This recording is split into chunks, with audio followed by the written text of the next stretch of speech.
Hello, traders. FX Pip Collector here. Today is Monday, January 29th, and I'm going to be analyzing the US dollar, starting on the monthly, working my way down to that 1 hour time frame for the full top-down analysis.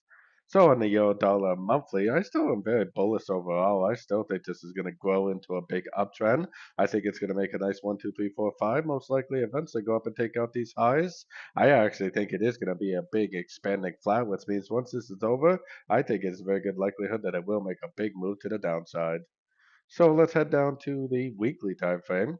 On the weekly time frame, I definitely agree that we have been going down pretty strong for about a month now. But I still think, if anything, this is like a one, this is a two, and eventually it's probably going to go up and make a wave three, probably eventually make a wave four and a wave five to make that pattern, just like what I was showing on the monthly time frame. So taking it down to the daily time frame. On the daily time frame is where I got my Fibonacci retracement out here. Now, if this really is a wave two, then most wave twos do take out the low of wave four, so we definitely need to keep that in mind. But we are watching our Fibonacci retracement because if it does continue to respect this area, if it does make an impulsive move up with a break of structure, that's going to prove to me that ABC correction is over.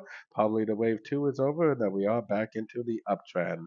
I definitely don't see a break of structure or an engulfing move to the upside yet, so I am definitely still bearish on any time frame below the daily time frame.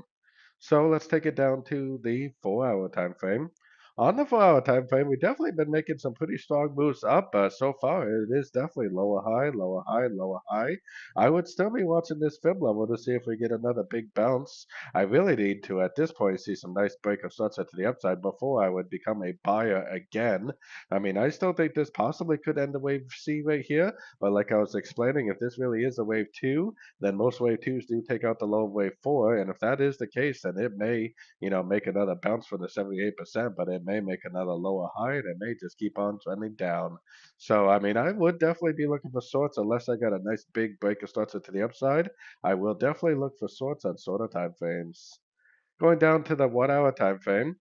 1 hour time frame, the market, the euro dollar has definitely been making these big modal wave corrections. I mean, this is pretty much just one wave up and then it just continues the downtrend. Definitely a little bit tricky when you have those modal wave corrections, but the thing they really do need to notice is that it's making lower highs, lower highs, lower highs. I was actually thinking with this break of structure right here that this right here would be a higher low and that it would possibly go back up. So definitely keep an eye. If it does make a higher low, a big engulfing move to the upside, then maybe it will make a move to the upside. But I think at this point, I think the best bet for us is to continue to look for shorts. I mean, if it does go up at this point, I would definitely continue to look for shorts in a downtrend at the end of any of these pullbacks. Most likely for the continuation of what is likely a wave two on like the daily time frame and up. So don't forget to join my free Discord channel. The link for that is on the screen and in the description. Thanks and happy trading.